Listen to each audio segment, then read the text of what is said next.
Hello dear students, welcome back. तो आज हम लोग स्टार्ट करेंगे हमारा इलेक्ट्रिकल मशीन्स का पहला सेगमेंट, दैट इज ट्रांसफार्मर। ठीक है, ट्रांसफार्मर के साथ साथ यहाँ पे एक चीज लिखी हुई है, फैराडे एक्सपेरिमेंट। इसको पढ़ने के पहले मैं थोड़ा सा आपको हिस्ट्री में ले जाना चाहूंगा और हिस्ट्री में जाके हम लोग कुछ चीजों को देखेंगे। तो सबसे पहला देखो, जनरेशन करना इंपॉर्टेंट नहीं है, इलेक्ट्रिसिटी को जनरेट करना ठीक है इंपॉर्टेंट तो है, बट जब तक उसका यूज नहीं है, जब तक उसका यूटिलाइजेशन नहीं, किसी भी इलेक्ट्रिसिटी का जनरेशन हो जाएगा, बट अगर उसका यूटिलाइजेशन नहीं है तो जनरेशन क्या है, वेस्ट है। तो वहीं पे थॉमस एडिसन ने सबसे पहली बार जो डिस्ट्रीब्यूशन सिस्टम बना है हमारा, डिस्ट्रीब्यूशन सिस्टम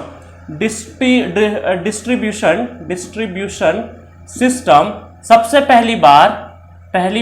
पहली बार किसने बनाया है? सबसे पहली बार थॉमस एडिसन। ठीक है, इनका नाम सुना होगा आपने, थॉमस एडिसन ने क्या करा, पहले डिस्ट्रीब्यूशन कंपनी बनाई या डिस्ट्रीब्यूशन सिस्टम बनाया थॉमस एडिसन ने। कहां पे? यूनाइटेड स्टेट्स में। और कौन सी सिटी में? न्यूयॉर्क में। और कब? सितंबर 1882। ठीक है, और यहां पे कहां पे? न्यूयॉर्क में बनाया। और इन्होंने घर घर तक इलेक्ट्रिसिटी पहुंचाने का काम किया। कितने वोल्ट पे? तो यहां पे देखो, ये जनरेटर बनाया होगा इन लोगों ने, जनरेटर या डिस्ट्रीब्यूशन सिस्टम। तो यहां से 120 वोल्ट से लगा के हम लोग कहां पहुंचा रहे हैं? हाउसेस तक, इंडिविजुअल हाउस तक पहुंचाया हमने, बट इसमें क्या हुआ, दिक्कत थी। 120 वोल्ट डीसी का नेचर है। ठीक है, इसमें दिक्कत क्या हुई, इतने लो वोल्टेज पे जब हम लोगों ने इलेक्ट्रिसिटी पहुंचाना स्टार्ट किया, तो जैसे ही हमको पता है कि अगर वोल्टेज कम है तो करंट क्या हो जाएगा, ज्यादा हो जाएगा। जिसके कारण क्या हुआ, यहां पे पावर लॉस I²R जो कि होता है, वो भी क्या हो गया, बढ़ गया पावर लॉस। अगर 2 गुना करंट बढ़ा तो 4 गुना क्या बढ़ा, पावर लॉस बढ़ा। और उसी के साथ साथ क्या हो गया, वोल्टेज ड्रॉप भी बहुत ज्यादा हुआ, ह्यूज वोल्टेज ड्रॉप। ठीक है, तो एक सिस्टम से न्यूयॉर्क सिटी में एक सिस्टम बनाया जहां से सभी जगह, सभी इंडिविजुअल लोड तक या इंडिविजुअली घरों तक इलेक्ट्रिसिटी पहुंचाया। बट दिक्कत आपके सामने है कि इतने लो वोल्टेज पे पहुंचाने की वजह से, और लोडिंग क्या था, इंकेडेंस लैंप थे सिर्फ और सिर्फ, या आप बोल सकते हैं हम लोग बल्ब थे सिर्फ और सिर्फ लोडिंग पे, क्योंकि यहां पे ट्यूबलाइट ना ही एलईडी ये सब कुछ नहीं आया था, सब बात की बातें हैं। तो जब तक घरों में सिर्फ और सिर्फ बल्ब हुआ करते थे और बहुत ज्यादा पावर खींचते थे और वो प्योरली रजिस्टिव होते थे, इस वजह से वोल्टेज ड्रॉप भी बहुत ज्यादा हो गया और करंट भी क्या हो गया, बहुत ज्यादा हो गया। तो उसके बाद क्या आइडिया आया एडिसन का कि एक काम करते हैं, सिटी में छोटे छोटे ब्लॉक बनाए और वहां पे इलेक्ट्रिसिटी पहुंचाना स्टार्ट किया।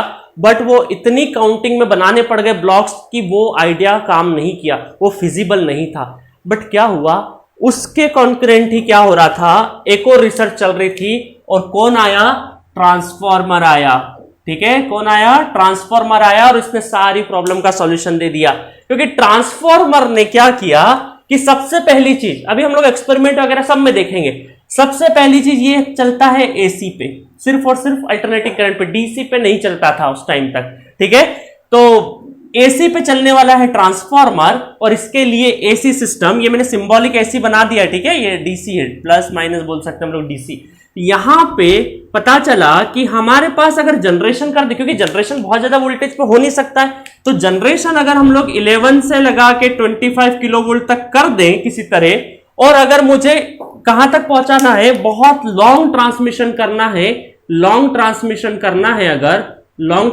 करना है, तो हम क्या कर सकते हैं, बीच में एक ट्रांसफार्मर लगा देंगे। ये कौन सा हो जाएगा, स्टेप अप ट्रांसफार्मर हो जाएगा, जो कि 25 या 11 से, सपोज करो 25 या 11 से कहां पहुंचा देगा, ये सीधा हम लोग 11 से कहां पहुंच जाएंगे, 400 किलो वोल्ट तक भी पहुंचा सकता है। और जितना मर्जी चाहे आप ट्रांसमिशन ले लीजिए, और जब आपको यूटिलाइज करना हो तो 1 बाय 1 करके, डिपेंडिंग ऑन द सिचुएशन कि 400 किलो वोल्ट से आप जितना चाहो, चाहे 220 चाहे हम लोग, या फिर 132 चाहे, या फिर हम लोग जितना भी चाहे, 220 से अगेन मैं डायरेक्टली अभी लिख देता हूं कि 11 किलो वोल्ट, और वहां से भी और भी छोटे छोटे। तो इसके बाद पहला ट्रांसफार्मर स्टेप अप, उसके बाद सारे ट्रांसफार्मर क्या हुए, स्टेप डाउन। सारे क्या हुए, स्टेप डाउन होते होते होते होते हमें जितने वोल्टेज पे इलेक्ट्रिसिटी चाहिए वो हम लोग निकाल सकते हैं।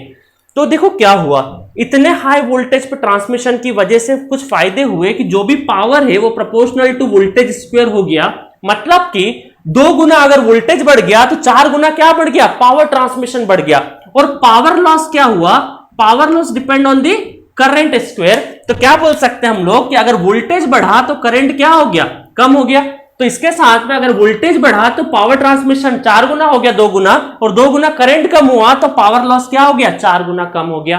तो ये फायदे हुए कि वोल्टेज ड्रॉप भी नहीं था। और ये आज जो भी सिस्टम हम लोग एसी का देख रहे हैं आज के टाइम पे, ये सब किसकी वजह से, बिकॉज ऑफ ट्रांसफॉर्मर की वजह से ही एसी सिस्टम एग्जिस्ट कर रहा है आज की तारीख में। क्योंकि वो क्या कर रहा है, ट्रांसफॉर्मर के कारण ही इतने कम वोल्ट पे जनरेट होने के बावजूद हम लोग लंबी दूरी तक ट्रांसमिशन कर सकते हैं बिकॉज ऑफ ट्रांसफॉर्मर। तो अब आपको पता चल गया होगा कि कितना बड़ा रोल है, क्योंकि यहां पे ट्रांसफॉर्मर की एब्सेंस के कारण ये थॉमस एडिसन घर घर तक डीसी नहीं पहुंचा पाए। नहीं तो थॉमस एडिसन बड़े स्ट्रॉन्ग बिलीवर थे डीसी के बहुत ज्यादा स्ट्रॉन्ग बिलीवर थे। और उसी के टाइम पे निकोला टेस्ला क्या थे, एसी के बिलीवर थे, और उन्होंने एसी को सच करके दिखाया था।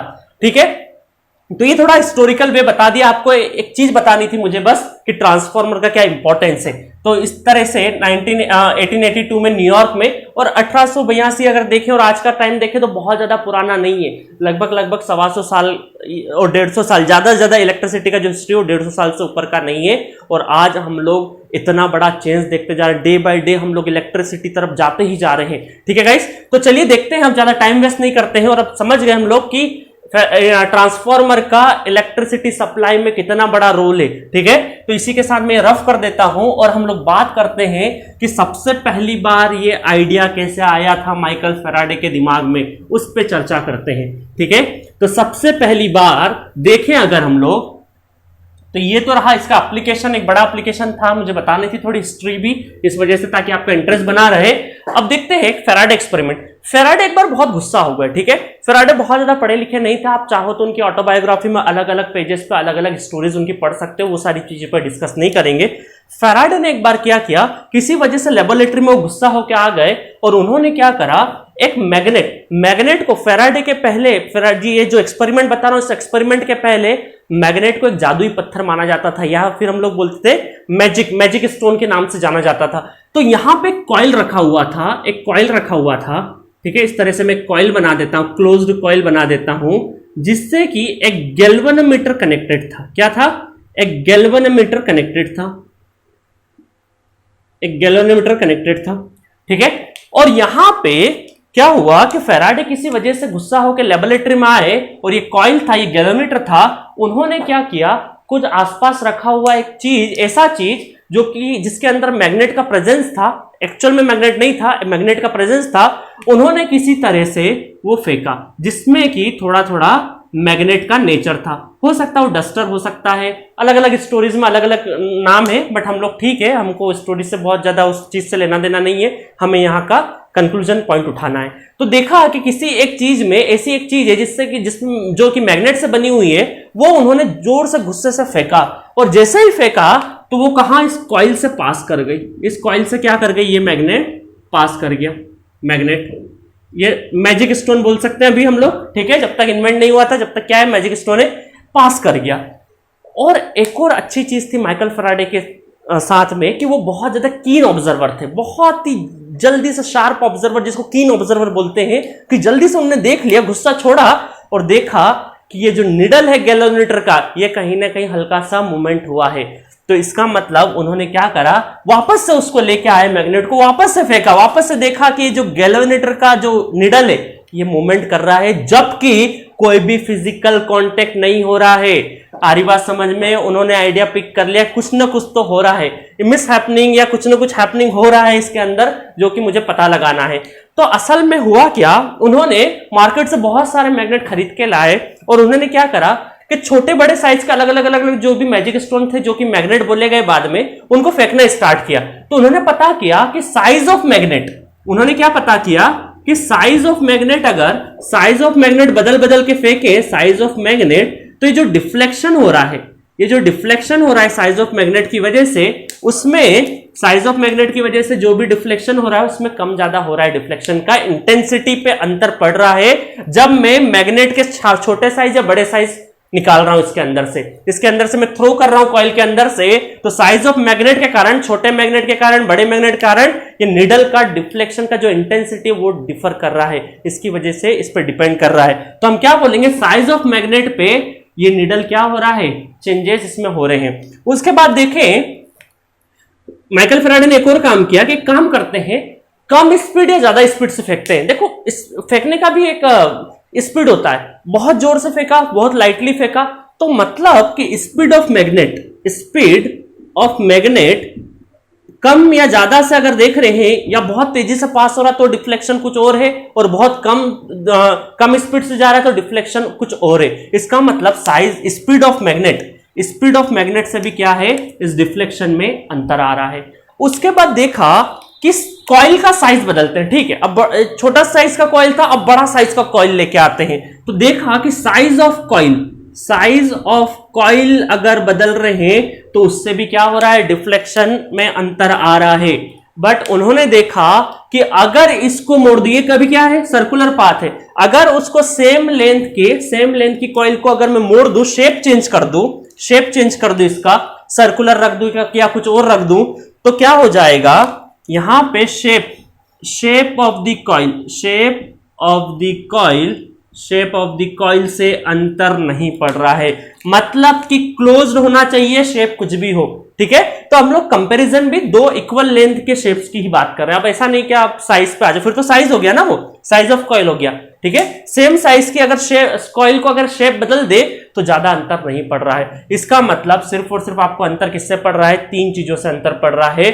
और ये डिफ्लेक्शन जो हो रहा है, देखो ये डिफ्लेक्शन है, करंट का डिफ्लेक्शन, इसके अंदर कहीं ना कहीं करंट बिना प्रेशर के तो फ्लो होने से रहा, मतलब कि इसके अंदर कहीं ना कहीं इंड्यूस्ड वोल्टेज हो रहा होगा, कहीं ना कहीं यहां पे प्लस माइनस पॉलिटिक, कुछ भी पॉलिटिक हो सकती है, अभी पॉलिटिक की तो बात ही नहीं, मतलब यहां पे कोई इंड्यूस्ड ईएमएफ हो रहा होगा।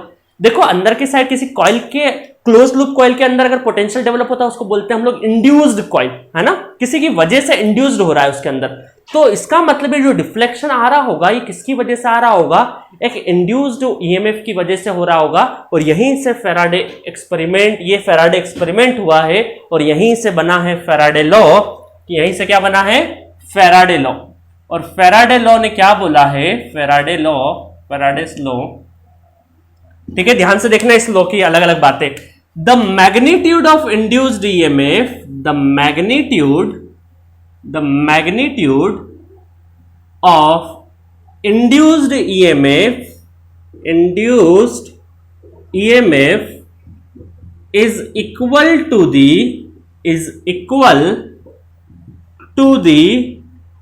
time rate of change of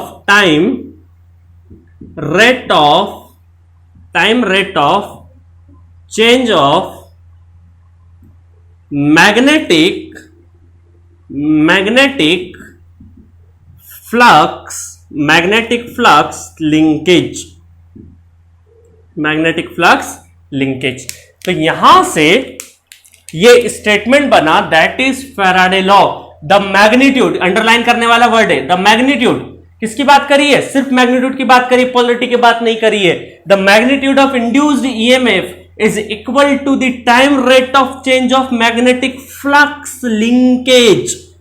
बोलना बहुत जरूरी है, जो भी underline, magnitude and flux linkage, very very important terminology, ठीक है। इस लॉ की बहुत बड़ी टर्मिनोलॉजी, मैग्नीट्यूड और फ्लक्स लिंकेज। तो फैराडे एक्सपेरिमेंट के हिसाब से हमें पता चला कि जो भी इंड्यूस्ड ईएमएफ हुआ है, जो भी इंड्यूस्ड ईएमएफ ई बोल दें, वो क्या है, proportional to d phi by dt, ठीक है। अभी इस लॉ के बारे में अभी हम लोग इस एक्सपेरिमेंट से इतना ही लिखते हैं। अभी आगे चल के जब लेंज आएगा और भी एक्सपेरिमेंट होंगे तब हमें पता चलेगा कि इसको मॉडिफाई करेंगे, फिर हम लोग बोलेंगे modify Faraday law. But basically Faraday law का मतलब कि फैराडे ने सिर्फ और सिर्फ मैग्नीट्यूड पे कमेंट किया है। आ रही बात समझ में? तो magnitude of induced EMF is equal to the time rate of change of flux linkage. ये फ्लक्स क्या है, लिंकेज क्या है, मैग्नीट्यूड क्या है, सब कुछ बताया जाएगा। एक एक चीज, एक एक सिंगल पॉइंट आपको डिटेल वर्जन में बताऊंगा मैं, ठीक है गाइस। तो यहां से आपका फैराडे एक्सपेरिमेंट खत्म होता है और यहां से नई जर्नी चालू होती है। जब पता चला मार्केट में कि मैग्नेट से तो ये कुछ हो रहा है, ठीक है, तो पूरे मार्केट से मैग्नेट गायब हो गए, ठीक है, और अलग एक रिवॉल्यूशन या नई क्रांति की शुरुआत हुई वहां से, और पूरी इलेक्ट्रिसिटी उस टाइम के बाद, इस एक्सपेरिमेंट के बाद चेंज होकर रख गई। और इतने एडवांसमेंट हुए जो आज हम आज की तारीख में भी देख सकते हैं। इतने विजनरी साइंटिस्ट रहे माइकल फैराडे, इन्होंने बहुत काम किया है, इलेक्ट्रोकेमिकल सेल के ऊपर भी बहुत काम किया है। आपको कभी टाइम मिले इंजीनियरिंग करने के बाद, कॉम्पिटिटिव एग्जाम निकालने के बाद, जब फुर्सत में, तो फैराडे का आप बायोग्राफी पढ़िएगा, निकोला टेस्ला का पढ़िएगा। बहुत विजनरी लोग हुए हैं ये लोग, ठीक है। तो चलिए गाइस, यहीं पे मैं एक्सपेरिमेंट एंड अप करता हूं। फैराडे लॉ का पहला इंट्रोडक्शन आपको बता दिया है मैंने। चलते हैं हम नेक्स्ट पार्ट में, जहां पे हम लोग और आगे रिसर्च बढ़ाते जाएंगे और किस तरह से हम लोग ट्रांसफॉर्मर की कल्पना करेंगे। यहां से एक आइडिया आ रहा है, आई होप आपको बहुत मजा आ रहा होगा। अगर कमेंट करिएगा इसी तरह से पढ़ना है तो मैं इसी तरह से पढ़ाऊंगा, ठीक है। तो एक्सपेरिमेंट कर लिया है अब हम लोग, अब पहुंचते हैं हम लोग कि ट्रांसफॉर्मर को कैसे बनाना है हमें, ठीक है। चलिए मिलते हैं।